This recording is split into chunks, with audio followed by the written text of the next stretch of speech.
mujer, un niño y un dragón. A primera vista, esto puede parecer como los ingredientes para un cuento aterrador. De hecho, las escenas alarmantes que acabamos de presenciar son parte de una verdadera y potente profecía dada al apóstol Juan hace casi 2000 años. ¿Qué nos dice esta profecía encontrada en el libro de la Revelación capítulo 12? ¿Señala algún evento que sucedió hace miles de años? ¿O describe cosas que van a ocurrir en el futuro cercano? ¿Y a quién representan la mujer, el dragón y el niño? Acompáñenos ahora en un viaje a un mundo que pocos han visto, pero del cual todos pertenecen. La revelación, la novia, la bestia y Babilonia.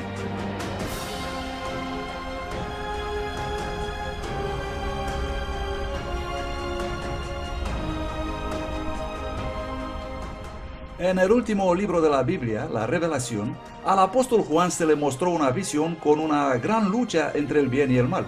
La profecía sobre una batalla que se ha intensificado detrás de las escenas desde el amanecer del tiempo. Los secretos detrás de esta profecía han sido envueltos en misterio por siglos, hasta ahora.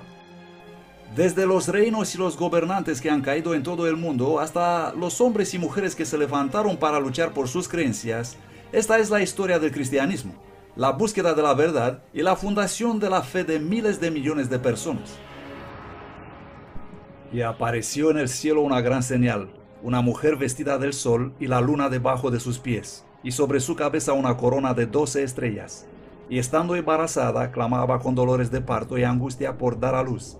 Y el dragón se paró delante de la mujer que estaba para dar a luz, a fin de devorar a su hijo tan pronto como naciese.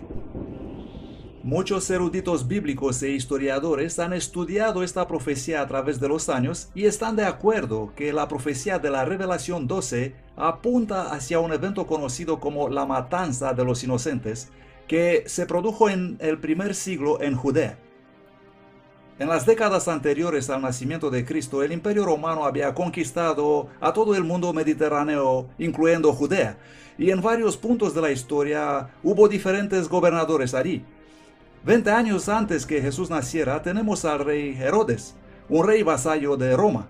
Tenemos documentos sobre él, extrabíblicos, que nos dice que él era muy cruel, que fue capaz de matar a sus propios hijos, era tan despiadado que no quería saberle cerca de ti. Herodes estuvo muy preocupado cuando una pequeña delegación de sabios del este vinieron a Jerusalén anunciando su búsqueda del recién nacido rey de los judíos. ¿Por qué estaba furioso Herodes? Porque rey de los judíos era el título que el Imperio Romano le ofreció a Herodes. Él preguntó a sus astrólogos ¿hace cuánto es posible que haya nacido ese niño? Ellos determinaron que probablemente habían pasado 2 años como máximo desde el nacimiento del niño, tal vez menos. Herodes se entera de los fariseos y los saduceos dónde exactamente debía nacer el niño, y se entera que se trataba de Belén. Y temió perder su trono, y estaba tan furioso contra ese niño que envió a los soldados intentando matar a Jesús.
La Biblia nos dice que este acto brutal fue inspirado por algo más que la envidia tiránica de un viejo rey.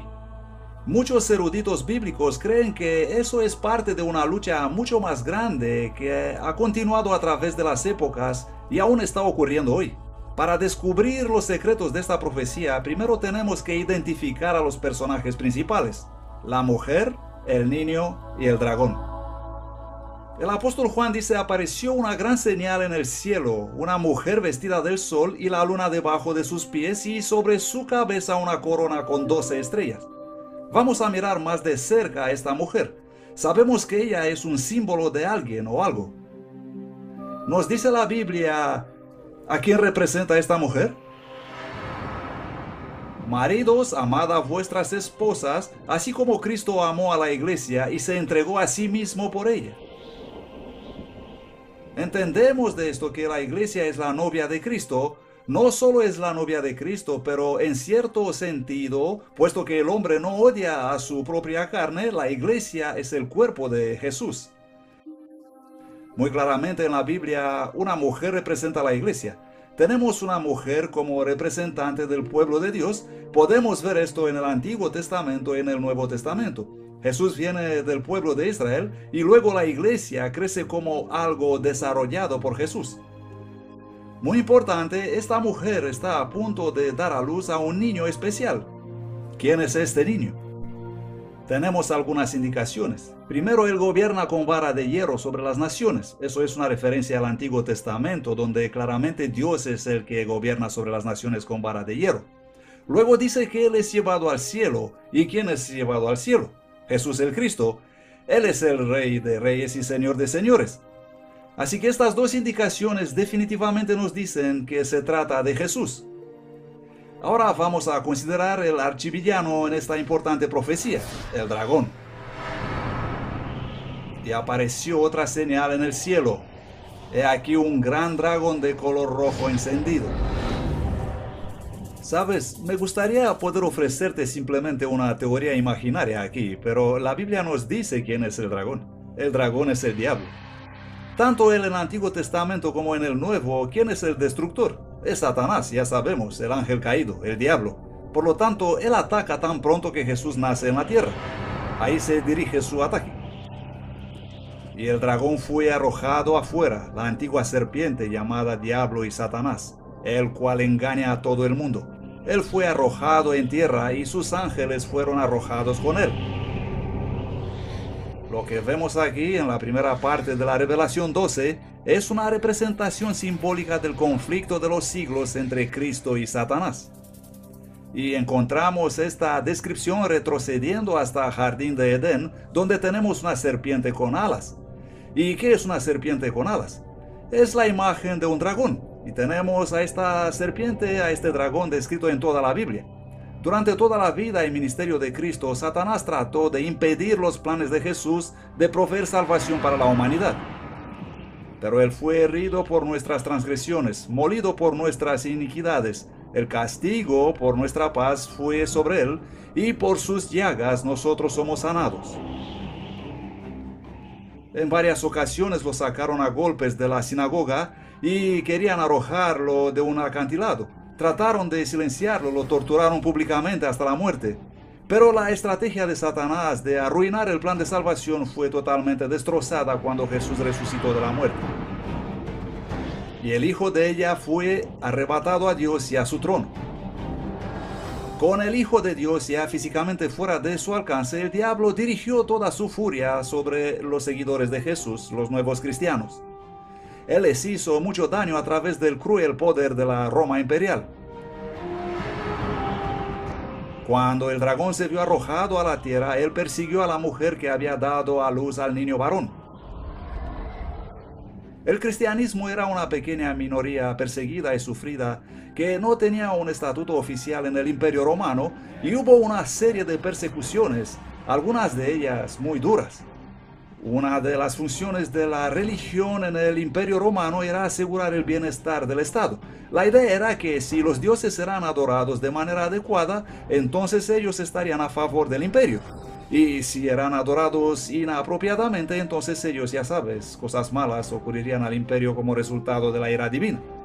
Los cristianos no querían traer sacrificios a los dioses y en este momento los dioses incluían el emperador romano. Así que es fácil considerar a estas personas chivos expiatorios religiosos. Básicamente, si algo va mal, probablemente es porque hay cristianos alrededor. Y por supuesto que tienes que castigarlos. Y el castigo, ya sabemos, en general era la muerte. Lo que la gente pensaba era que los cristianos reunidos también parecían hacer amor con sus hermanos y hermanas, porque había rumores de que ellos cometían incesto. Los cristianos solían llamarse entre ellos hermano y hermana, y solían comer la carne de Cristo. La gente escuchaba que aparentemente los cristianos comían niños, y cuando los paganos oían esto, pensaban lo peor, ¿no? Asumían lo peor. Los cristianos son progresivamente despojados de sus cargos civiles, de sus funciones militares, sus libros son confiscados, sus iglesias son destruidas, se les prohíbe reunirse y así sucesivamente porque existe la ansiedad de que esto está realmente debilitando el bienestar del imperio. Mientras la iglesia primitiva sufría bajo esta persecución devastadora de Roma, sus vidas se convirtieron en un poderoso testimonio para la verdad. Mientras los paganos vivían en constante temor supersticioso, estos cristianos enfrentaban la tortura y la muerte con una paz sobrenatural. Básicamente lo que hizo Nero fue dárselos como comida a los leones. Los ataba a los pilares envueltos en resina y los encendía con fuego usándolos como antorchas humanas para que las fiestas puedan seguir por la noche. Los rompía en pedazos, eran matados por los gladiadores. Simplemente toda forma creativa para poder librarse de esos cristianos. Pero al enfrentarse al doloroso fin de sus vidas, los cristianos cantaban y se regocijaban.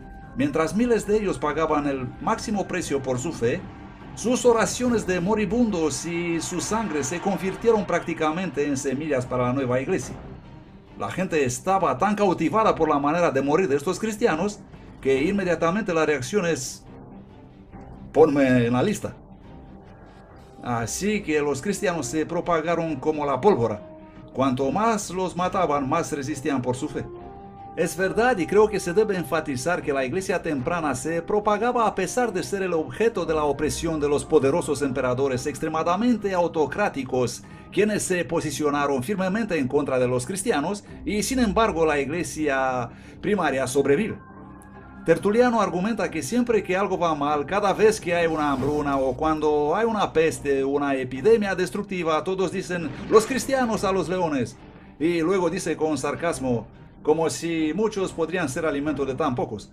Y lo que quiere decir es, no puedes destruirnos a todos. Durante este tiempo de crecimiento exponencial, los cristianos en todo el Imperio Romano estuvieron muy literalmente en underground, bajo la tierra. Este laberinto de túneles y cámaras debajo de las ciudades romanas se conocen como las catacumbas. Es importante comprender qué son las catacumbas. Primero, muchas personas se imaginan que son cuevas naturales bajo Roma y los cristianos simplemente se metieron en ellas. Pero las catacumbas, casi sin excepción, no son cuevas naturales. Ellas fueron excavadas por los cristianos. Los cristianos hicieron todos estos laberintos subterráneos. A veces los servicios religiosos se celebraban ahí, justo al lado de las tumbas de los mártires. En segundo lugar, es que el mismo hecho de enterrar a sus muertos es enormemente significativo. Los cristianos creen en una resurrección del cuerpo. Por supuesto, esta creencia se ha torcido y cambiado a través de los siglos, pero de todo modo comprendemos que los primeros cristianos creían que serían resucitados en su precisa forma corporal y por lo tanto ellos optaron enterrar a sus muertos en vez de incinerarlos. Y entonces si alguien te ve enterrando a tus muertos, especialmente en momentos cuando existen intensas olas de persecución, era como decirle a la policía, ven a investigarme, es posible que soy un cristiano. En el año 306 después de Cristo, un nuevo emperador romano llegó al poder y las cosas empezaron a cambiar rápidamente. Constantino el Grande fue un hábil líder militar y un político astuto. Constantino tuvo que llevar una serie de guerras civiles para lograr su objetivo político de convertirse en emperador. Y ese es su propio objetivo personal y político y no tiene nada que ver con el cristianismo. Él marchó desde Galia, la actual Francia, donde estaba su sede, para enfrentar a su rival Magencio en Italia. Constantino marcha desde el norte y tienes que pensar que hasta Italia hay un largo camino. Él gana una batalla tras otra. Mientras marchaba con su ejército, una noche tuvo un sueño donde Dios vino a él y le dijo: te vas a convertir en un cristiano y pondrás esta señal en tu escudo y vencerás. Poco después de eso, él tuvo otra visión que la historia nos dice que fue vista por su ejército también, no solamente por Constantino. Él miró hacia arriba y vio una cruz brillante encima del sol y las palabras griegas: en tu túnica. Con esto vencerás. El cuento de que había tenido este sueño aparece en una etapa relativamente temprana y es descrita por Eusebio. Existen diferentes fuentes, pero parece que Constantino dice: he tenido este encuentro divino y un ángel me ha dicho que por la señal de la cruz voy a vencer. Constantino mandó a sus tropas a adornar sus escudos con el símbolo de la cruz. Su oponente entonces sale de la ciudad para enfrentarse al invasor Constantino y su ejército, que estaba ahora bastante entrenado, ya que habían ganado varias victorias en el camino desde el norte, desde Milano hasta Roma. Magencio cruza el río por el puente Milvio y tiene a Constantino y su ejército enfrente, y el río y la ciudad detrás de él. No es la mejor situación en que puedes estar. Si no puedes derrotar el ejército invasor, no hay dónde retirarte. Por lo tanto, pierde la batalla. Así que para Constantino, quien ciertamente no es todavía un cristiano, esto es algo poderoso porque él mismo cree que el Dios cristiano me ha dado la victoria. El Dios cristiano es más poderoso que estas otras deidades. Constantino hizo el símbolo de la cruz parte de las banderas imperiales y continuó luchando bajo ese símbolo y ganó. Y siendo un buen emperador romano, seguro habrá pensado: si tengo el símbolo de la cruz, estoy en el camino correcto. Así que si eres un pagano y simplemente alguien que está confundido acerca de la religión, tienes este choque de deidades. ¿Y quién llega a estar en la cima? El Dios cristiano. Puedes sacar tus propias conclusiones. Gradualmente, el sentimiento nacional contra el cristianismo comenzó a invertirse. Durante el reinado del Constantino, los cristianos pasaron de ser una secta perseguida a tener abiertamente posiciones de influencia en los tribunales y palacios de reyes y gobernadores. Así que una gran parte de la élite, acostumbrados a dirigir las cosas, se convirtieron automáticamente en obispos locales, etc. Ya sabes, se convirtieron al cristianismo. No era tan grande el salto, porque la mayoría de ellos, de todos modos, creían en un ser divino supremo que tenía diferentes representaciones. Si querías avanzar en el ejército o en la administración pública imperial, tenías todos los incentivos para convertirte en un cristiano, porque todas las personas en la cúpula son cristianos. Así que ya sabes, si querías avanzar en la alta jerarquía, ya sea en el servicio militar, civil o en la corte, la gente se convertía en cristianos. Eso se volvió muy atractivo debido al edicto de tolerancia de Constantino. Constantino puede justificadamente reclamar el título de grande porque condujo la historia del mundo en un nuevo camino e hizo el cristianismo, que hasta entonces había sufrido una sangrienta persecución, la religión del Estado. Y así, mientras gente de todo el Imperio Romano entraba en la iglesia cristiana, traían con ellos muchos de sus antiguas creencias y prácticas paganas. Ahora que al cristianismo se le había dado el estatus de religión completamente legal, posteriormente se volvió muy atractivo para las nuevas generaciones y para muchísimos miembros de la cúpula jerárquica. Ahora el porcentaje de los cristianos en esa élite creció y decreció dramáticamente el número de los oponentes al cristianismo. Ese fue prácticamente el verdadero cambio. Entonces fue cuando el cristianismo se convirtió realmente en el cristianismo que conocemos hoy. Porque ahora la gente que conduce el espectáculo son cristianos. Con el tiempo, los líderes de la iglesia comenzaron a adoptar vestiduras majestuosas y extravagantes ceremonias que pertenecían a las religiones paganas. Y en lugar de los simples mandamientos de Dios, comenzaron a enseñar supersticiones y tradiciones de hombres. Ahora, en lugar de que la iglesia cristiana convirtiera al mundo pagano, los paganos se estaban convirtiendo a la iglesia. Hay un tren saliendo del primer siglo representado por los documentos que tenemos en el Nuevo Testamento que demuestran una especie de conformación de la iglesia allí, entrando en ese largo y oscuro túnel en el siglo II y saliendo otra vez en el siglo IV, pero el tren que sale ahora en el siglo IV Es tan diferente al tren de la iglesia que había entrando en el túnel que clamas asombrado, ¿qué es lo que pasó? En el año 391 después de Cristo, por orden del emperador Teodosio I, el cristianismo se convirtió en la religión oficial de Roma. La adoración en los templos paganos fue ilegalizada y todas las otras prácticas religiosas suspendidas. Intentas cristianizar un imperio, intentas cristianizar una cultura pagana. Entonces, si solamente tienes templos paganos, les pones una cruz encima y los transformas en basílica. Pones que pinten en ellos imágenes bíblicas, héroes bíblicos, santos y mártires. Los cristianos están muy decididos de apoderarse de los templos paganos y hay un notable líder de la iglesia que en realidad escribió esto en un tratado que sobrevive hasta hoy. Él describe el ataque del paganismo sobre el cristianismo. Y parte de esta evidencia es cuando escribe: vuestros mismos lugares de adoración son ahora lugares de adoración cristianos. Nos hemos apoderado de ellos, los hemos limpiado de idolatría, los hemos santificado y los hemos hecho lugares donde es adorado el único Dios verdadero. ¿Qué evidencia más clara queréis que vuestro sistema de creencia es falso? ¿Dónde están vuestros dioses si permitieron que esto ocurra? Así que los cristianos deliberadamente en aquel momento y muy planificado como estrategia tomaron no solamente los templos paganos, sino los rituales e ideas, y ellos pensaron socavarlos para avanzar en la causa de expandir el cristianismo. Lo que no sabemos es hasta dónde llegaron de verdad con este pensamiento, si dijeron hasta qué punto es legítimo hacer eso y en qué momento quizás empezamos a tomar otras ideas. La velocidad con la que Iglesia temprana se precipitó en la apostasía te deja sin aliento.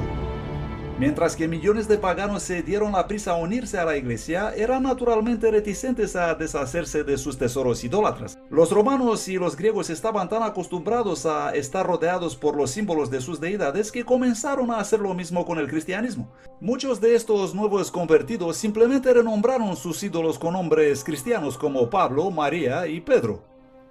Una estatua de Júpiter se convirtió en la estatua de Pedro. Sabemos esto debido a que tiene un disco solar justo sobre su cabeza. Eso nos dice claramente que no se trata de Pedro, sino que es una estatua pagana que fue renombrada.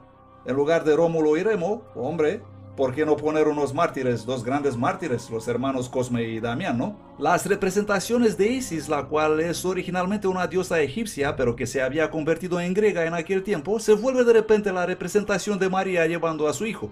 Puedes encontrar la tradición sobre la madre y el hijo a lo largo de toda la historia de la humanidad. Está en el mitraísmo, está en Babilonia, lo tienes hasta muy lejos en Persia. Y así María adquiere las características de estas otras diosas. Isis viste un manto azul oscuro, está casi siempre colocada encima de una luna creciente. Ella es la madre de todos los dioses, está siempre llevando a sus brazos a Horus, su hijo. Esa es la estatua que recibe un nuevo nombre, y ahora su nombre es María llevando a su hijo Jesús. La representación de Dios Hermes se muestra ahora como siendo Cristo el buen pastor. Asclepios es el modelo iconográfico para muchísimas representaciones de Jesús, sí. Un joven y vibrante Dios con el pelo rizado hasta los hombros y una pequeña barba. Pronto las estatuas de los santos e incluso las de Jesús comenzaron a adornar las iglesias. A pesar de que Dios prohíbe claramente esta práctica en los 10 mandamientos, la gente continuamente venera y ora a estos ídolos renombrados. No te harás imagen, ni ninguna semejanza de cosa que esté arriba en el cielo, ni abajo en la tierra, ni en las aguas debajo de la tierra. No te inclinarás a ellas, ni las honrarás. Relacionado con este último punto está la veneración de María, la madre de Jesús. Mientras es cierto que María fue una mujer fiel y muy honrada de ser su madre, las escrituras no enseñan en absoluto que ella debe ser divinizada o adorada. María siempre había sido importante en la historia cristiana antigua, pero en la época de la Edad Media ella fue elevada hasta llegar a ser vista prácticamente como una divinidad. Se llegó a considerar a Virgen María como la que intercede a favor de los seres humanos delante de su supremamente virtuoso y sentencioso y censurador hijo. Una creencia muy extraña, pero es así como se ve ahora la religión. La Biblia no venera a María como un santo especial. Ella es descrita como una mujer pura y piadosa, usada por Dios para dar a luz a Mesías. Sin embargo, en el concilio de Nicea en el año 325, la Iglesia elevó a María a la estatura de una diosa y comediadora con Cristo. Empezando tempranamente al final del siglo IV, las iglesias estaban siendo dedicadas a la Virgen María. Y tristemente, estos no fueron los únicos errores que se deslizaron en el cristianismo en aquella época.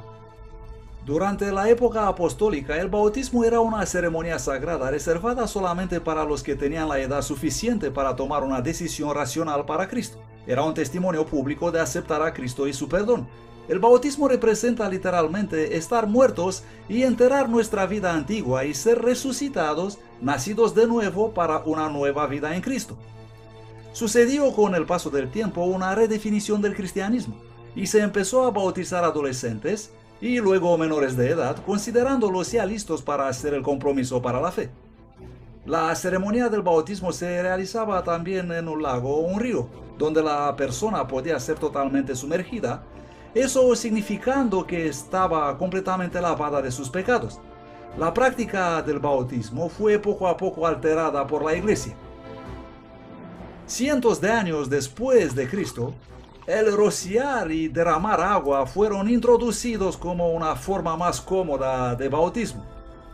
Esto en realidad debilitó el poderoso simbolismo del servicio y contradice el ejemplo de Jesús, que fue bautizado por inmersión. Y sigue siendo el caso hasta alrededor del siglo XII. Pues en el siglo XII es el tiempo cuando los teólogos están realmente reexaminando la doctrina cristiana y llegan a la conclusión que el pecado original, el pecado que toda la humanidad tiene como resultado de la desobediencia en el jardín de Edén, existe en el alma desde el momento del nacimiento. Era un concepto antibíblico que un niño podría pecar muy pronto después de su nacimiento y por lo tanto si pecaba estaba en peligro de ir al infierno y arder para siempre en el infierno. Así que la única manera de cuidarlo era bautizarlo. Y tenía que ser bautizado en la iglesia. Si no era miembro de la iglesia, era en vano. Así que los teólogos dijeron, tenemos que empezar a bautizar bebés inmediatamente, tan rápido como sea posible después de su nacimiento. Eso por si acaso mueren. Y por supuesto, en aquel tiempo la tasa de mortalidad era muy alta y muchos bebés morían. Otra verdad cristiana que fue alterada por la influencia pagana fue la Cena del Señor. Jesús instituyó el servicio de comunión, también conocido por algunos como la Eucaristía, a ser una hermosa pero sencilla ceremonia donde sus seguidores deberían beber vino no fermentado y comer pan sin levadura. Esos símbolos del cuerpo y la sangre sin pecado de Jesús están diseñados para ayudar a los creyentes a recordar el sacrificio y las enseñanzas de Cristo. Sin duda, el más importante rito de los cristianos de la Edad Media era la Eucaristía o la Santa Comunión, o como lo llamaron más tarde, la misa. Hombres y mujeres se congregan y toman el sacramento, celebran lo que nosotros llamaríamos la comunión, tomar el cuerpo y la sangre de Jesucristo. Pero de nuevo, bajo la influencia de los rituales paganos, todo el servicio de la comunión fue gradualmente cambiado por los líderes de la iglesia en un ceremonial místico. En este nuevo ritual se utiliza vino fermentado y el sacerdote supuestamente tiene el poder de transformar el pan y el vino en el verdadero cuerpo y la sangre real de Cristo. Eso se llama la transubstanciación. La idea de que un sacerdote transforma la Eucaristía en el cuerpo y la sangre de Cristo mediante la pronunciación de la fórmula Hoc est enim corpus meum. Este es mi cuerpo. Ellos afirman que estas palabras son poderosas y tienen la propiedad de transformar la naturaleza del vino y del pan en el cuerpo y la sangre de Jesucristo resucitado. Hasta el punto que más tarde dicen, nosotros creamos a Dios pronunciando estas palabras de mistagógica. En esencia, lo que decían que ocurre en el altar era que el pan se transforma en cuerpo y que el vino se transforma en sangre. Pero al parecer siguen siendo pan y vino. Esta ofrenda del sacrificio en la Eucaristía, este sacrificio de alabanza, esta comida de comunión, ahora se convierte no en un recuerdo del sacrificio de Cristo, sino sacrificio en sí, y es lo que da la salvación. Ellos creen y enseñan que en la misa Jesucristo en la persona del sacerdote sacrifica a Cristo, a Dios el Padre, y de esta forma obtiene el bien, gana un quantum de santidad que luego la iglesia puede ofrecer a los que asisten a la misa. Porque las personas creen que al participar a la misa están haciendo algo bueno que era ofrecido a Dios. Existe un racionamiento teológico de que cuanto más haces eso, mejor.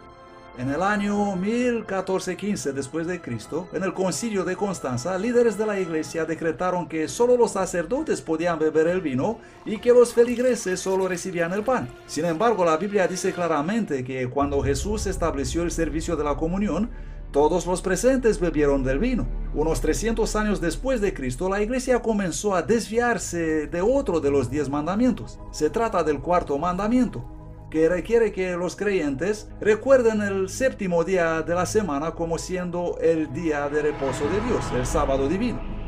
Recuerda el día sábado para guardarlo santo. 6 días trabajarás y harás toda tu obra, pero el séptimo día es el sábado de Jehová tu Dios. En el Imperio Romano el judaísmo era una religión antigua y las religiones antiguas eran respetadas. Cuando los judíos siguieron luchando contra Roma, lo que solía ser una especie de paraguas de seguridad para el judaísmo se convirtió en un pararrayos para el cristianismo. Los cristianos empezaron a negar el judaísmo, los judíos los perseguían y así que los cristianos empezaron a distanciarse de los judíos. Líderes de la iglesia comenzaron a devaluar el sábado del séptimo día de los 10 mandamientos y preferir el domingo romano que era más popular.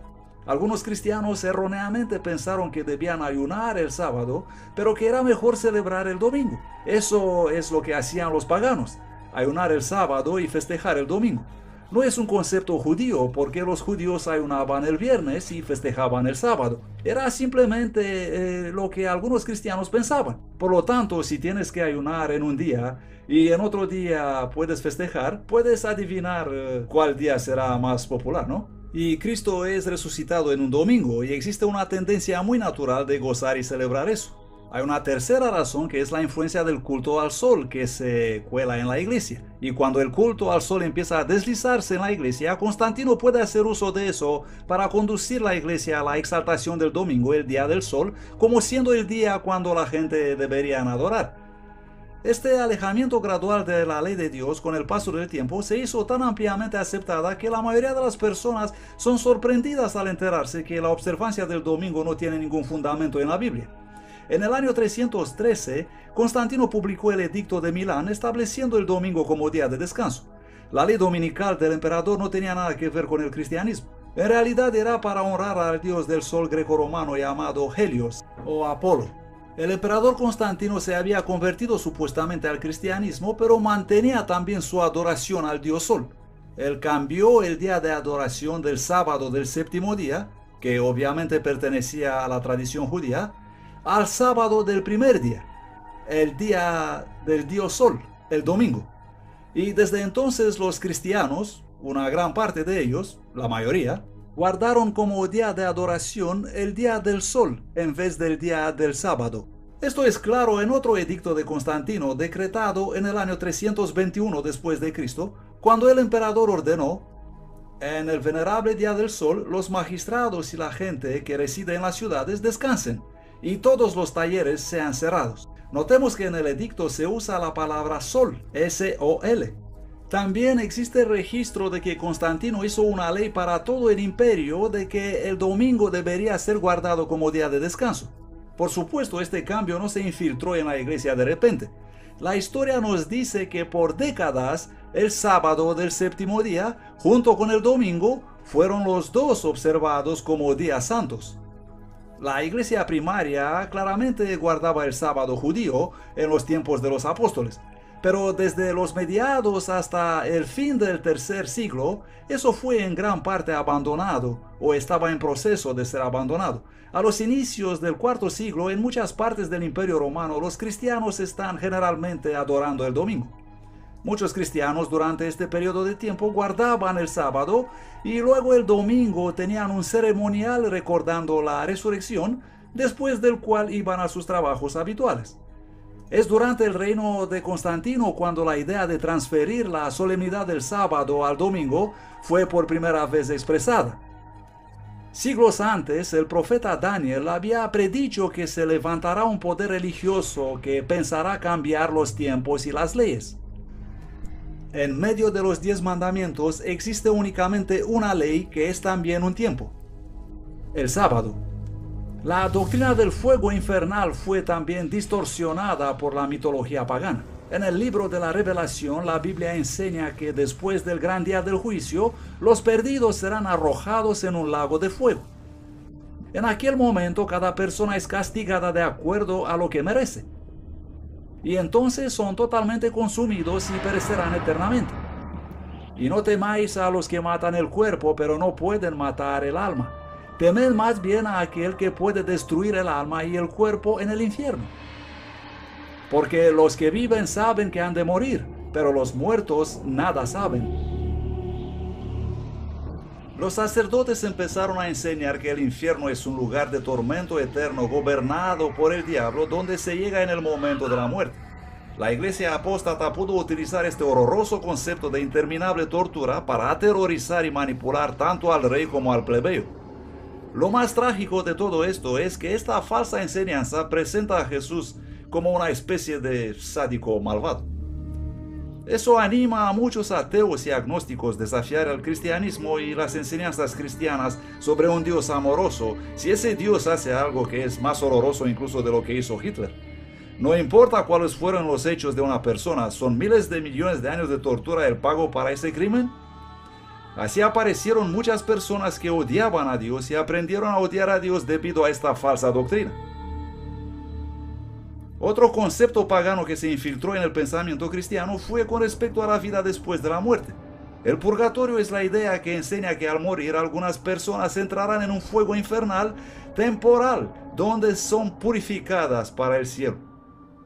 El purgatorio es un lugar a medio camino, es decir, una parada entre el cielo y el infierno.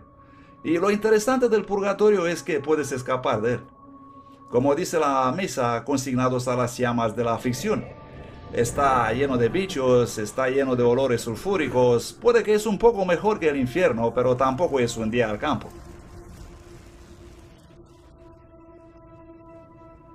La iglesia se desarrolla gradualmente y se experimenta un crecimiento de la iglesia poco a poco.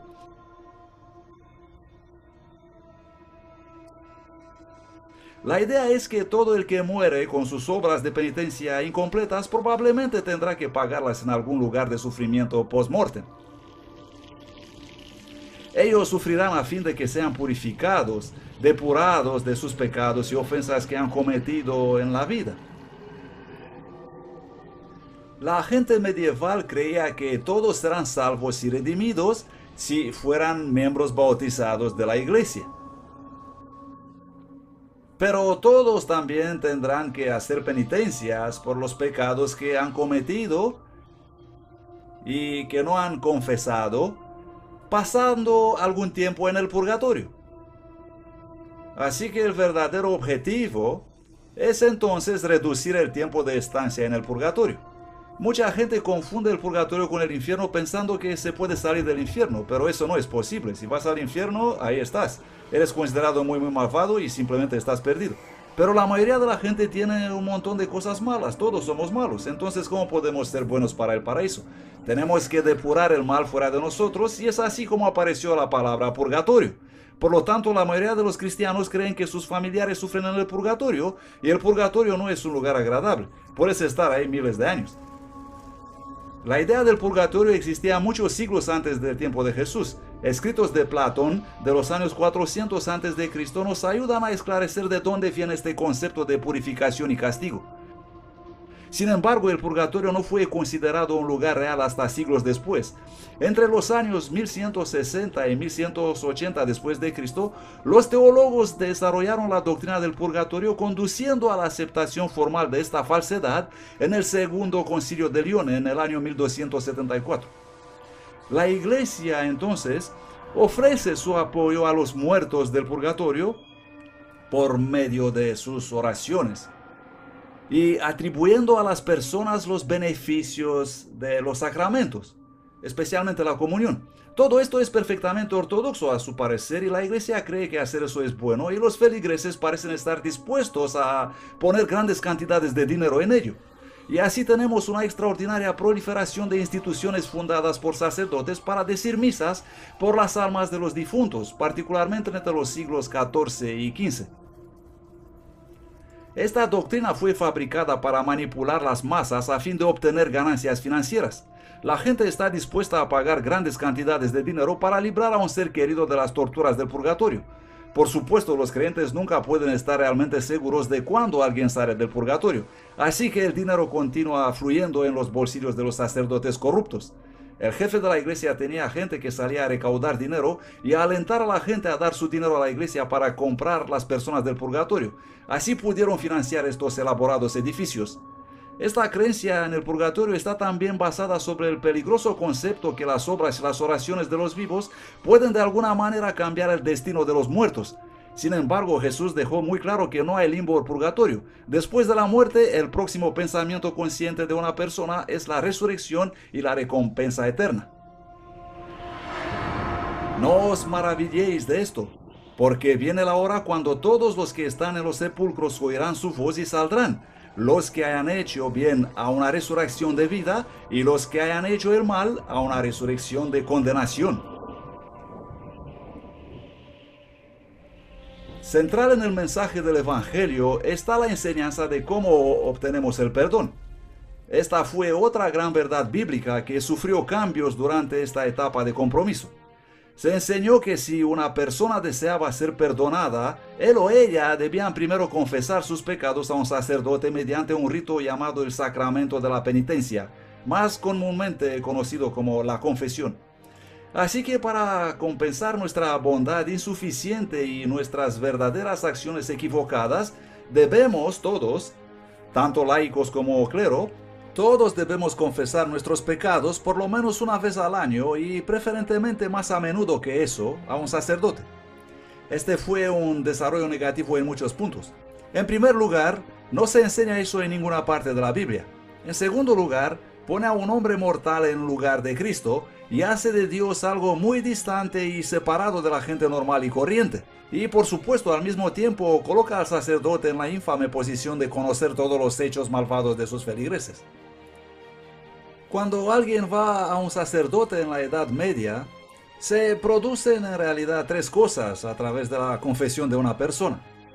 Primero haces la confesión, el sacerdote luego te concede las palabras de garantía que el pecado es absuelto, ya se ha ido, pero una persona también, porque ha violado las leyes de la iglesia y las enseñanzas de Cristo, tiene que realizar una obra de penitencia para compensar el hecho de que han pecado.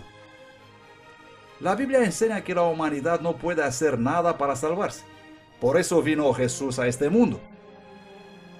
Las Escrituras enseñan que nuestra salvación depende enteramente en confiar en Dios por misericordia y gracia que no merecemos. Es un magnífico regalo que nunca puede ser ganado por nuestros esfuerzos o buenas obras. Incluso la obediencia de Dios viene por medio del don de su gracia. La doctrina de salvación por la fe del Nuevo Testamento es ampliamente enseñada y comprendida hoy, pero durante la oscuridad de la Edad Media fue muy fácil convencer a las masas analfabetas que tenían que realizar buenas obras para ganar el favor de Dios. A la gente se les enseñaba que un pecador, a fin de obtener alguna esperanza de apaciguar a Dios, él o ella necesitaban pagar grandes sumas de dinero, realizar dolorosos actos de penitencia o hacer alguna cansada peregrinación. Esto a menudo incluía una obligación de recitar ciertas oraciones, una y otra vez, como requisito para obtener el perdón. 40 Ave Marías, 10 Padres Nuestros y poner una moneda en el cajón de las colectas. Para las religiones paganas del mundo, la idea de oraciones o cantos repetitivos no era nada nuevo. Se creía que se podía apaciguar o influenciar a los dioses con el constante eco de las oraciones o al usar palabras mágicas especiales. Jesús nos advirtió claramente en contra de esta forma de oración. Y cuando oréis, no uséis vanas repeticiones como hacen los paganos. porque ellos piensan que serán oídos debido a sus muchas palabras. Los corruptos líderes de la iglesia sabían que para mantener un poder duradero sobre el pueblo de Dios, tendrían que separarlos de la única cosa que puede exponer sus engaños: las Sagradas Escrituras. La Biblia no fue inicialmente negada a la gente, era accesible, pero con el tiempo, cuando la gente empezó a notar diferencias, ellos desafiaron el clero. Así que fue el interés de la iglesia, con el paso del tiempo, no dejar la Biblia disponible para el pueblo. Solamente los sacerdotes pueden interpretar las Escrituras, porque ellos combinan las Escrituras con la tradición, y la tradición interpreta la Biblia. Y los únicos que entendían esta larga tradición eran los sacerdotes. Ellos podían leer las Escrituras. Muchos del pueblo común ni siquiera sabían leer. Y los sacerdotes querían estar seguros que se interpreta la Biblia en una forma que armonice con su tradición. Así que desde el V siglo hasta el siglo XV, 1000 años de historia, fue enseñado y aceptado que solo los líderes religiosos estaban suficientemente calificados para explicar los textos sagrados. Al hombre común se le dijo que nunca podía esperar comprender las Escrituras sin la asistencia de un sacerdote. Con este engaño mortal, los laicos de la iglesia fueron mantenidos en la oscuridad e ignorancia. Mientras tanto, la iglesia visible, una vez el baluarte de la verdad bíblica, se degradó a una organización política corrupta envuelta en ceremonias espiritistas. No es para extrañarse que este periodo de tiempo de deterioro cultural, económico y espiritual es conocido como la Edad Oscura o el oscurantismo. Es trágico como en tan solo pocos siglos la maravillosa luz que había estado encendida mediante la brillante novia de Cristo fue eclipsada por las tradiciones paganas. Ahora una mujer muy diferente surgió para ocupar su lugar. Y vi una mujer sentada sobre una bestia escarlata llena de nombres de blasfemia y que tenía 7 cabezas y 10 cuernos. Y la mujer estaba vestida de púrpura y de escarlata y adornada con oro, piedras preciosas y perlas, y tenía en su mano un cáliz de oro lleno de abominaciones y de la suciedad de su fornicación, y en su frente un nombre escrito: Misterio, Babilonia la Grande, la madre de las rameras y de las abominaciones de la tierra. Y vi a la mujer embriagada con la sangre de los santos y con la sangre de los mártires de Jesús. Y cuando la vi, quedé maravillado con gran asombro. En la Revelación capítulo 17, Juan ve a una mujer descrita en un modo totalmente distinto de la mujer pura de la Revelación 12. ¿Quién es esta nueva ramera sanguinaria y qué hay sobre la extraña bestia que ella está montando? Si no estás sentado, este sería un buen momento que lo hagas. Puedes encontrar lo que estás a punto de escuchar bastante impactante. Solamente existe un imperio, una iglesia, una sola institución en el mundo que reúne los criterios de esta profecía: la Iglesia Romano-Católica. Esto no significa que todas las personas de esta religión son malas, engañosas o perdidas. Muchos católicos son personas muy amables y han hecho una buena cantidad de bien a lo largo de la historia. Este asunto trata en realidad con una lucha mucho mayor entre poderes espirituales e instituciones combatiendo sobre la verdad de la Biblia. Pero ahora necesitamos quitar el velo y realmente observar muy atentos los hechos. En el libro de la Revelación, capítulo 17, versículo 1, observamos que esta mujer está sentada sobre muchas aguas. Afortunadamente, el ángel nos explica el significado de este símbolo en el versículo 15. Luego él me dijo: las aguas que viste, donde se sienta la ramera, son pueblos, multitudes, naciones y lenguas. Así que la mujer reina en una civilización densamente poblada. Probablemente habéis escuchado la expresión "todos los caminos conducen a Roma". Durante el apogeo de su gobierno, los romanos habían construido una red de 80.000 kilómetros de carreteras a través de todo el imperio. Justo cuando el imperio romano empezaba a desmoronarse, la iglesia en Roma estaba ganando fuerza. En efecto, la iglesia católica se apresura a llenar el vacío de poder que queda por la caída del imperio romano. Y se llega en situaciones donde, por ejemplo, cuando a mediados del siglo V, cuando el Huno Átila está avanzando contra la ciudad de Roma con su ejército, no es el emperador el que sale para detenerlo, sino el Papa, el obispo de Roma. Este tipo de prominencia política, así como prominencia religiosa, viene en realidad para definir el papel del Papa. La profecía indica también que la mujer está montando sobre una bestia con 7 cabezas y 10 cuernos. Obviamente estas cosas son símbolos. Esta criatura aquí representa claramente el mismo monstruo con 7 cabezas y 10 cuernos que hemos visto un poco antes en conflicto con la novia de Cristo en el capítulo 12. Y es la misma bestia que el mundo está obligado a adorar en el capítulo 13, pero que representan estas 7 cabezas y 10 cuernos.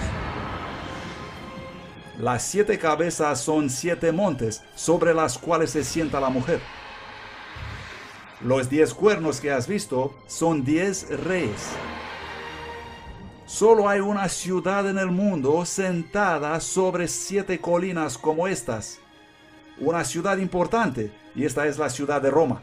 Por lo tanto, no hay ninguna duda en las mentes de la mayoría de los expositores bíblicos que cuando Juan habla sobre esta mujer, él habla de Roma. Tenemos que ver la conexión aquí. 7 cabezas, 7 montes. Vas a Revelación 12, 7 cabezas. Vas a Revelación 13, otra vez 7 cabezas. Hay una continuidad aquí. Es en la ciudad de Roma, llamada la ciudad de las 7 colinas, donde toda el área está realmente confinada a la propiedad del Estado de Vaticano. Existe solamente una iglesia que también es un país independiente y tiene poder político mundial, el Vaticano. Este país, con la población más pequeña del mundo, fue establecido como un estado independiente con 44 hectáreas en Roma. Detrás de los muros de la ciudad del Vaticano hay menos de 1000 personas que viven en este pequeño país gobernado por el Papa, que tiene poder ejecutivo, legislativo y judicial absoluto. Embajadores de todo el mundo se reúnen con el Papa y sus representantes buscando la influencia y orientación de este poder religioso internacional. Hasta las Naciones Unidas se reunieron para escuchar al Papa. Cuando el Imperio Romano del Occidente cayó, su territorio fue fragmentado en 10 divisiones principales.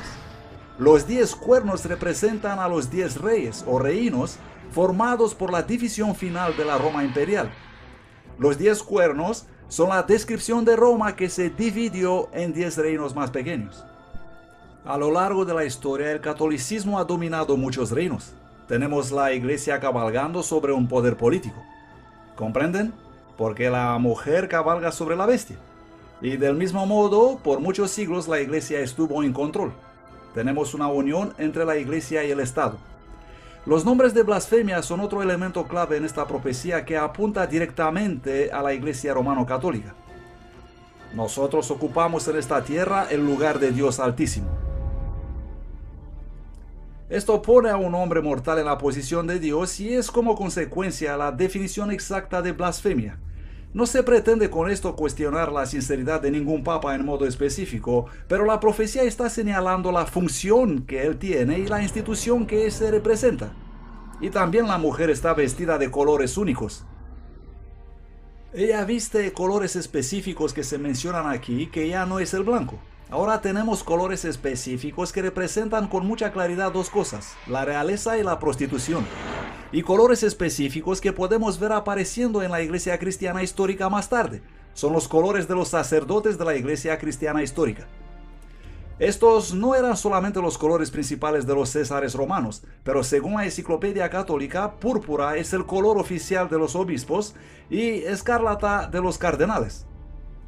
Además de los colores escarlata y púrpura, vemos que esta ramera o esta iglesia corrupta posee vastas riquezas minerales. Cuando uno considera sus innumerables tesoros artísticos de oro, plata y perlas, la iglesia romano-católica es con gran ventaja la institución religiosa más rica del mundo. Cada año turistas de todo el mundo vienen para ver la fastuosa opulencia de la iglesia romana. Otra característica inquietante de esta mujer se encuentra en el versículo 6. Vi a la mujer embriagada con la sangre de los santos y con la sangre de los mártires de Jesús. La historia revela que la Iglesia romana fue el peor opresor de los cristianos y judíos a través de los siglos. De hecho, los historiadores señalan que más de 50 millones de mártires fueron víctimas de la terrible Inquisición y las persecuciones de la Iglesia de Roma. Así que lo que tenemos aquí es una profecía que dice que esa iglesia corrupta entablaría una increíble persecución, y eso es exactamente lo que ocurrió.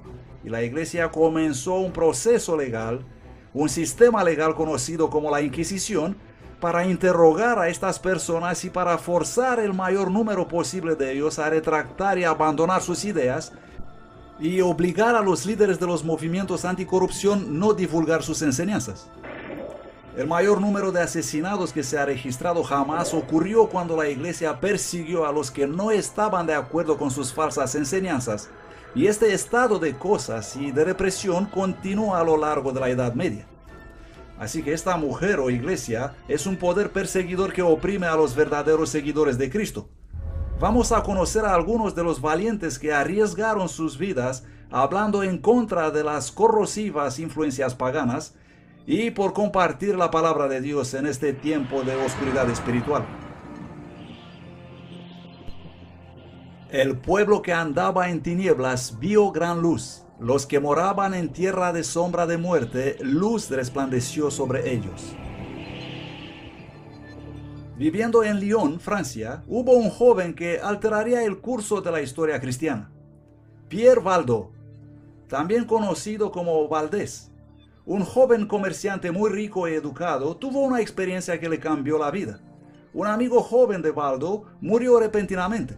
Dándose cuenta de la brevedad de la vida y la vanidad de los tesoros mundanos, Valdo toma la firme decisión de abandonar todo por Cristo.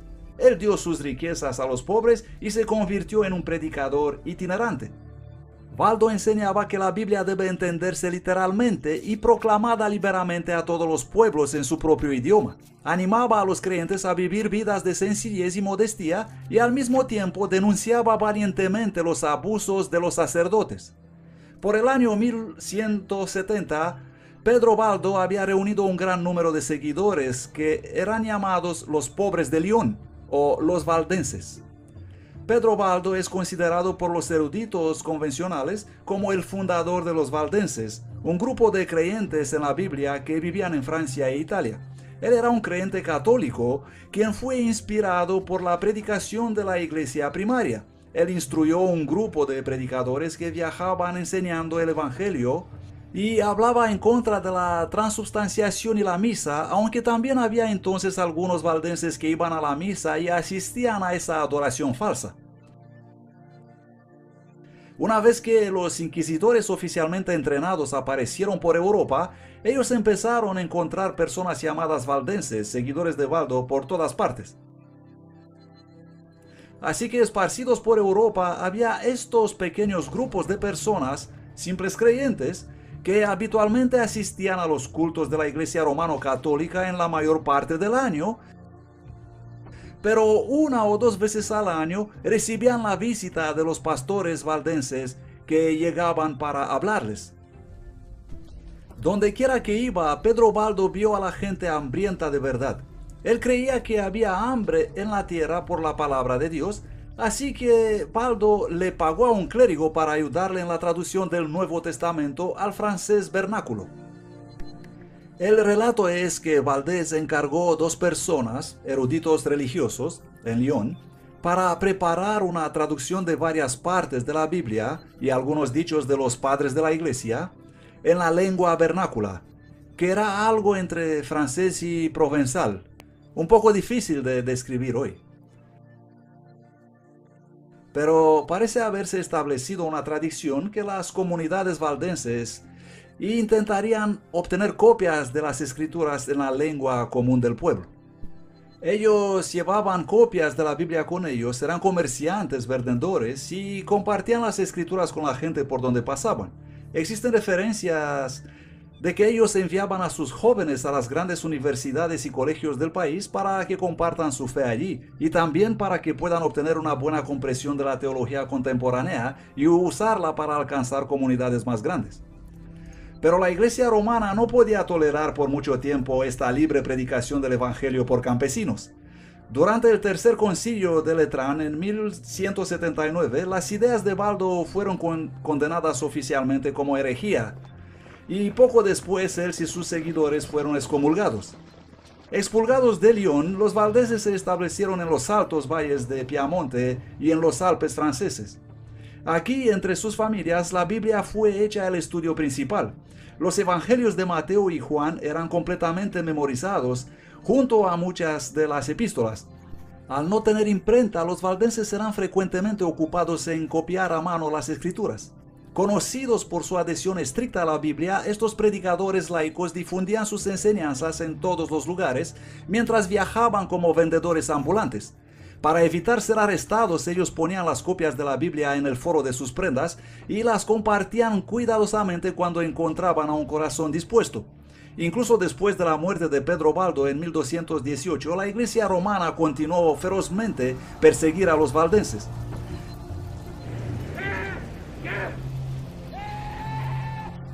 Durante siglos, muchos fueron juzgados y condenados a muerte en varios países europeos.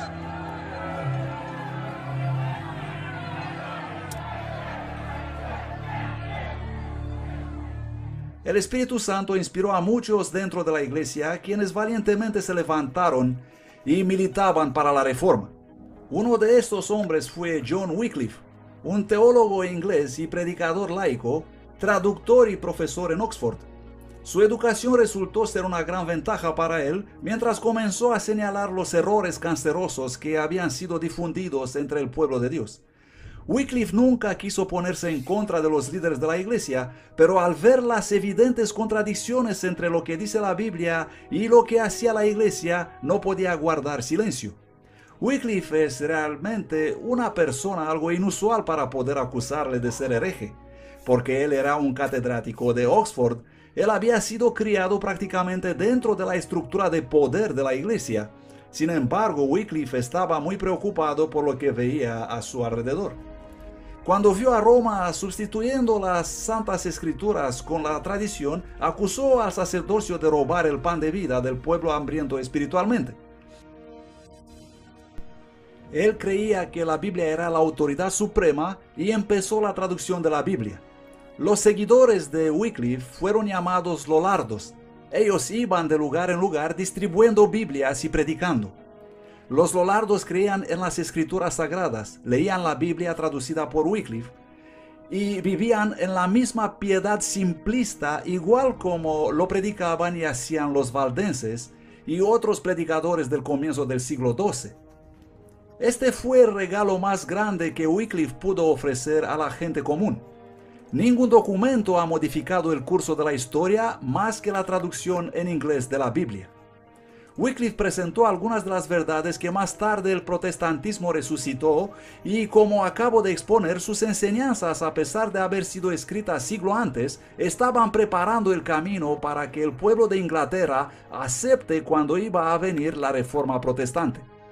Wycliffe tuvo la valentía de declarar que la autoridad universal del Papa era antibíblica. Fue en estas condiciones que el 22 de mayo de 1377 el Papa Gregorio XI condenó los escritos de John Wycliffe, declarando que sus enseñanzas eran peligrosas para la Iglesia y para el Estado. Wycliffe continuó enseñando la salvación únicamente por medio de Cristo y que las escrituras eran infalibles, no la Iglesia romana. Con el tiempo, sus escritos y trabajo de reforma se extendieron como las ondas sísmicas, influyendo a millones de creyentes. Se encontraban en cualquier lugar donde había maestros y eruditos teólogos que los tenían. Los lollardos viajaban y llegaron hasta Bohemia, en Chequia, donde inspiraron a Jan Hus. Y Hus está de acuerdo sobre el error de la Eucaristía, sobre el poder del sacerdocio romano católico y también como Wycliffe desenmascara la suntuosidad de la Iglesia católica.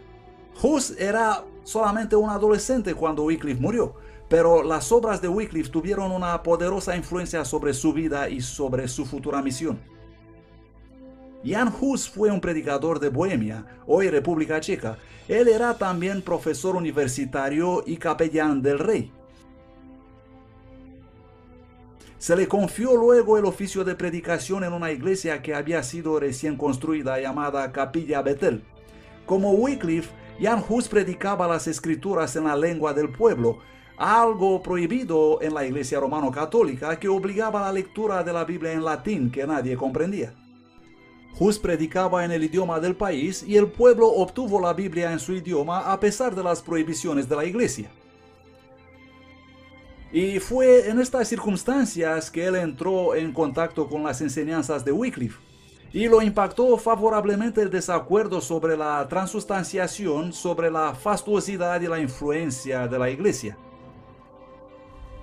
Caminando un día por la ciudad, Hus vio dos hombres que exponían un par de pinturas como una forma de protesto silencioso. Los cuadros presentaban dos escenas distintas. En uno estaba la imagen de Jesús solo, entrando humildemente en Jerusalén, seguido por sus discípulos cansados del viaje. En la otra pintura se mostraba la imagen del Papa vestido en ricas y lujosas ropas, transportado en una plataforma y seguido por una majestuosa procesión. Las pinturas ciertamente presentaban un contraste entre Jesús, quien dijo que las zorras tienen guaridas y las aves del cielo nidos, pero el Hijo del Hombre no tiene donde reclinar la cabeza, con el esplendor magnífico del palacio del Papa y del séquito papal. Movido por estas evidencias, Hus comenzó a denunciar públicamente el orgullo, la ambición y la corrupción del clero, y sin temor hizo un llamado para la reforma en la Iglesia. Si debes interpretar la Biblia de acuerdo con la verdad, y la verdad es lo que dice la Iglesia, ¿cómo puedes entonces corregir los errores en la Iglesia? No puedes hacer nada. No existe corrección para la Iglesia. Y ese es el fundamento del error, que permite a la Iglesia Católica empezar con los errores y seguir con los errores. Jan Hus fue llamado a Constanza, en Alemania, para defender su crítica contra la Iglesia de Roma. Segismundo, el rey de Hungría y más tarde del Sacro Imperio Romano, le garantizó un pasaje de seguridad, algo como inmunidad diplomática.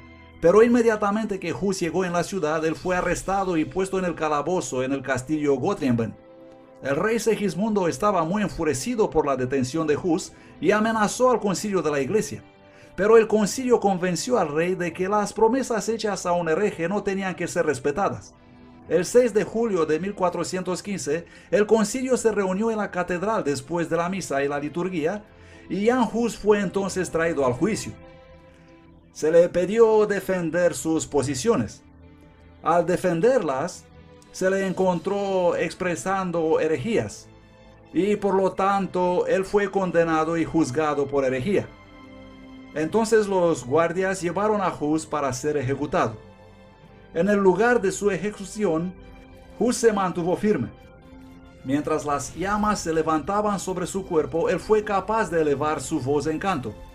Entre sus últimas palabras antes de su muerte, él predijo que dentro de 100 años Dios levantaría un hombre que llamaría a la reforma y que no podría ser suprimido. Criado en un humilde hogar de Mansfeld, Alemania, Martín Lutero, teólogo, autor, compositor y sacerdote católico, fue sin duda el más conocido reformador religioso del siglo XVI.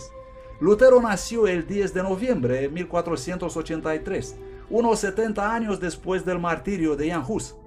Nacido en una familia trabajadora de clase media, con varios hermanos y hermanas, Lutero desarrolló un firme carácter y personalidad. La familia Lutero parece haber sido, en cierta medida, una familia de grandes triunfadores. Los padres eran muy estrictos, de acuerdo con los relatos posteriores de Lutero. Eran muy estrictos con el joven Martín, y ciertamente vieron que el camino a seguir para su hijo era mediante la educación. En su juventud él fue instruido para ser abogado. Sin embargo, una experiencia dramática cambió para siempre el curso de su vida. Lutero es atrapado en una tormenta y teme por su vida. Está fuera, teme no ser alcanzado por algún rayo. Los relámpagos caen delante de él, detrás de él y en ambos lados de él. Y entonces, en terror, él clama y promete que si un santo lo va a salvar, se convertirá en un monje. Llamó a la Santa Ana y a otros santos por las causas perdidas. Santa Ana, líbrame y me convertiré en un monje. Y cumplió su palabra. A pesar de las furiosas protestas de su padre, Lutero abandonó sus estudios de derecho, vendió sus libros y entró en el monasterio agustino de Erfurt, donde se dedicó totalmente a la vida monástica. Siguiendo su desesperado anhelo por la salvación, él practicaba frecuentes ayunos, largas horas de oración y una vida austera y un sinfín de confesiones. Más tarde él declaró: si alguien podría ganar el cielo como monje, entonces yo de verdad estaría entre ellos. Lutero encontró ahí un anciano confesor que percibió que Martín tenía un alma particularmente sensible, y ese viejo sacerdote se dio cuenta que Lutero debía enseñar la Biblia. Por lo tanto, Martín Lutero se convirtió simultáneamente en profesor de teología, predicador en la iglesia de la localidad y miembro de la comunidad religiosa de la Casa de los Agustinos. Hacía prácticamente 3 oficios. En Wittenberg él aprendió a estudiar la Biblia en los idiomas originales de la misma. Pronto Lutero empezó a compartir libremente las verdades que estaba aprendiendo en sus estudios y los oyentes estaban encantados. En el año 1510, Lutero hizo una peregrinación para visitar la sede de la iglesia en la santa ciudad de Roma. Se enfermó al presenciar la terrible avaricia y maldad que vio a todos los niveles del clero. Su gran expectativa de la ciudad santa fue aplastada mientras contemplaba el estilo de vida decadente de los monjes y sacerdotes. Eso estaba en fuerte contraste con su vida piadosa de Alemania, pero la más inquietante revelación de Lutero estaba todavía por venir. Él se fue a Roma y estaba subiendo arrodillado las famosas escaleras cuando escuchó una voz, no necesariamente un sonido verbal, sino una voz en su mente que dijo: el justo vivirá por la fe.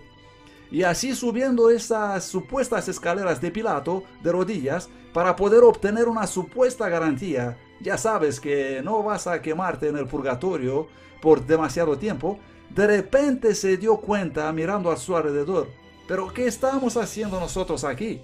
La Biblia dice que la garantía viene por fe.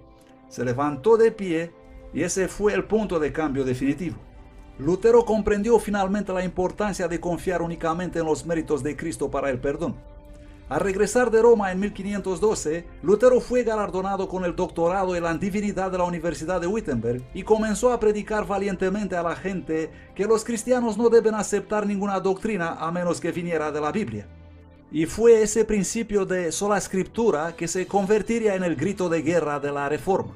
En una serie de 3 tratados en 1520, Lutero presenta el concepto que ahora, debido a que la tradición de la iglesia se ha vuelto tan corrompida por los inventos humanos, es cuando la iglesia solo debe seguir el testimonio de las escrituras.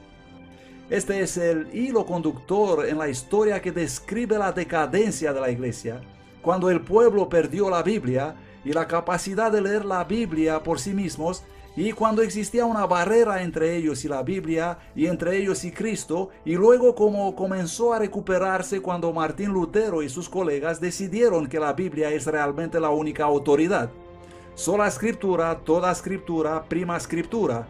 Únicamente la Biblia entera y la Biblia ante todo, y así empezaron a corregir sus errores. En aquellos días Roma estaba preparando la construcción de la magnífica nueva Basílica de San Pedro.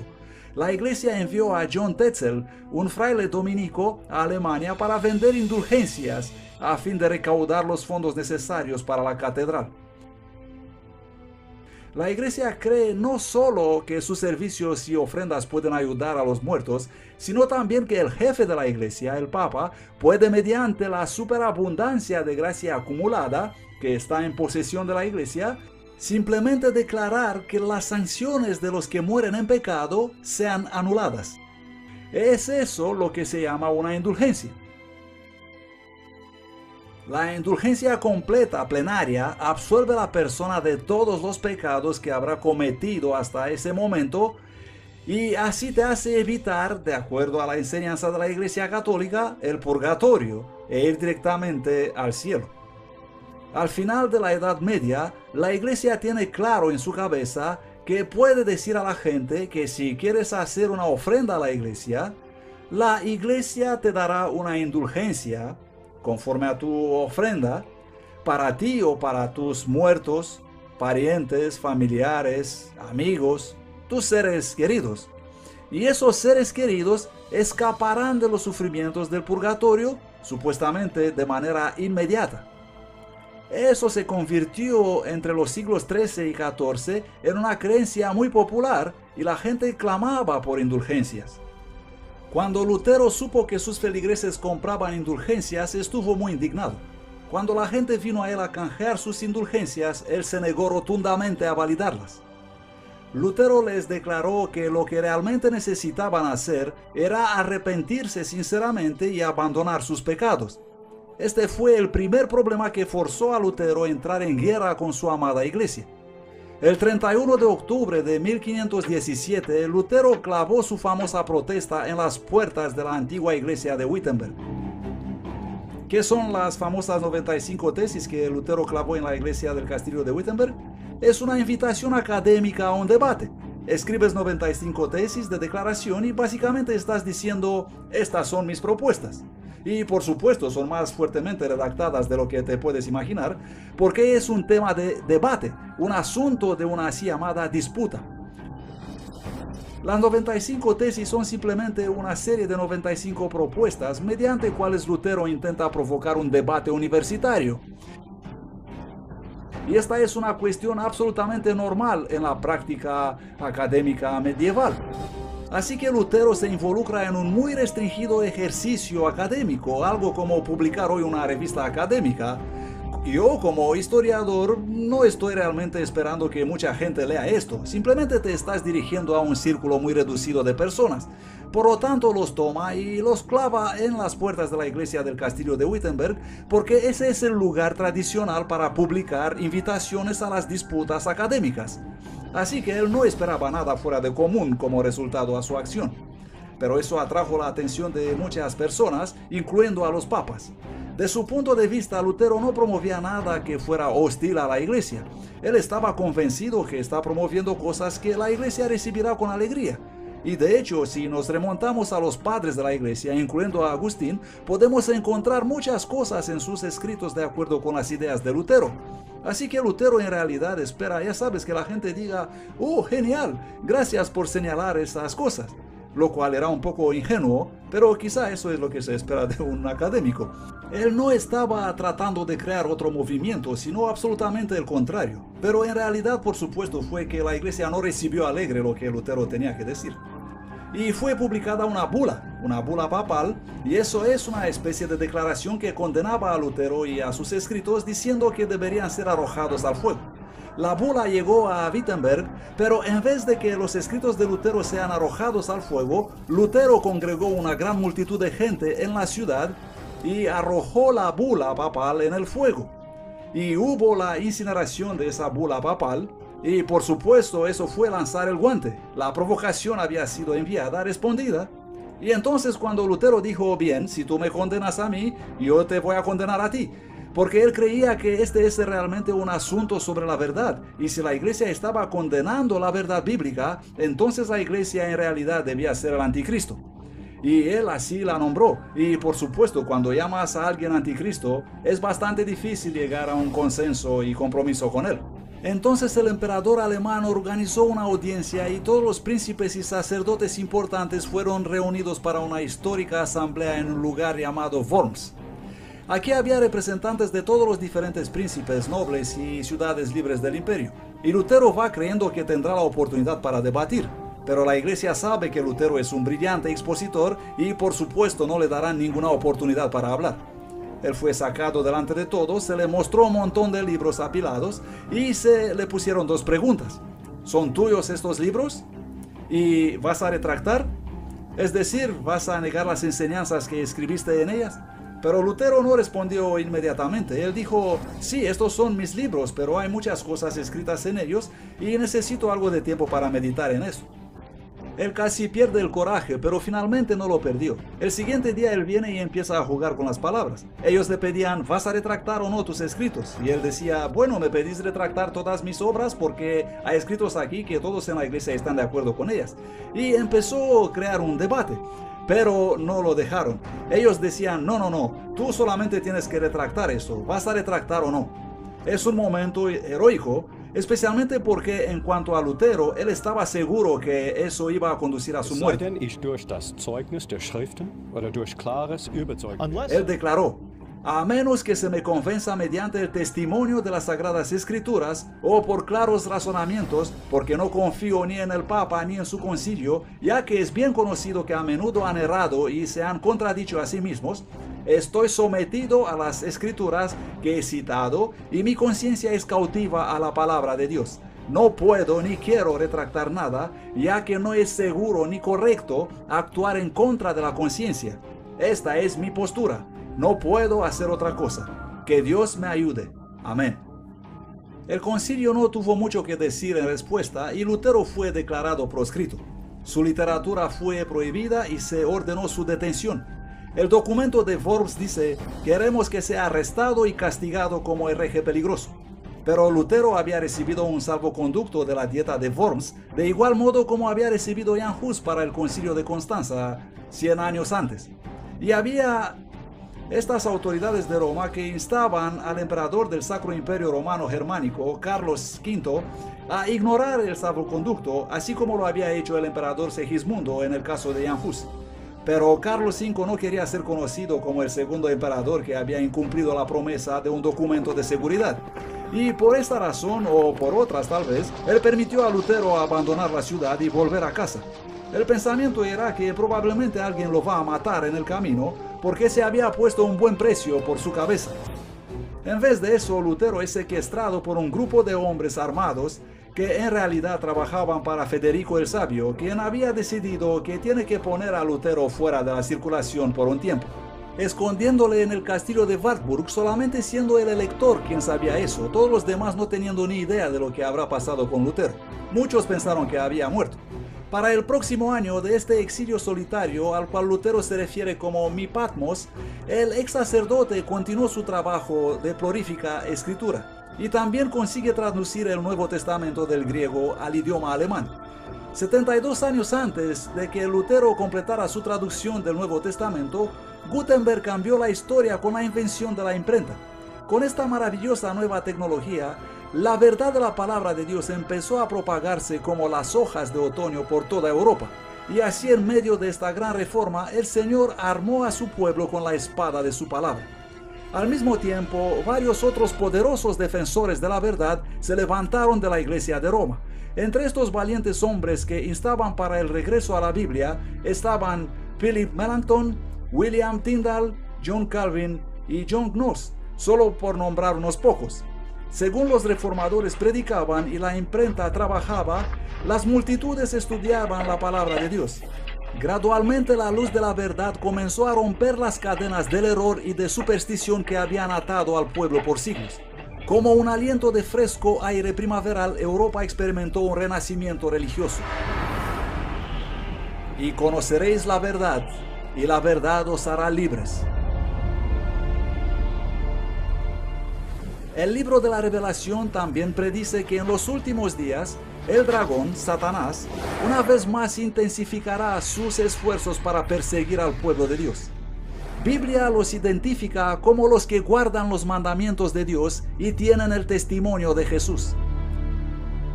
La Revelación nos advierte que en los últimos días habrá una muy convincente falsificación de la verdadera Iglesia de Dios que compromete la verdad de las Escrituras. Jesús advierte que engañará al mundo entero.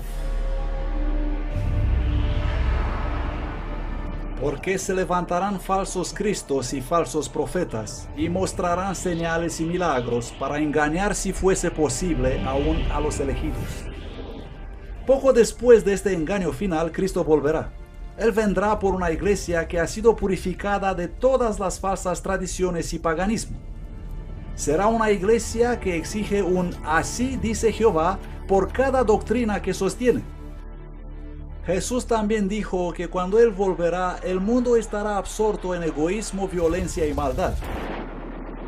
Y oiréis de guerras y rumores de guerras, porque se levantará nación contra nación, y habrá hambres y pestilencias y terremotos en varios lugares. El amor de muchos se enfriará, y entonces vendrá el fin. Esta guerra espiritual ha sido propagada a través de los siglos y está claro que la profecía se está cumpliendo rápidamente. Mientras la batalla se intensifica, todos nos enfrentamos a una elección. Elegid hoy a quién habéis de servir. Amigos, acabamos de ver cómo la gloriosa luz de la Iglesia de Dios fue ensombrecida y distorsionada mediante la influencia de la mitología y el paganismo. También hemos visto cómo los primeros cristianos fueron gradualmente seducidos para adoptar rituales y tradiciones paganas en lugar de las verdades bíblicas. Pero luego Dios levantó a hombres y mujeres fieles para resistir a los errores de un imperio entero. Ahora la historia se repite. Pronto todos se unirán o a la novia de Cristo o seguirán la bestia de Babilonia. ¿Dónde estarás tú? La Biblia es clara. Las evidencias son irrefutables. La decisión es finalmente tuya.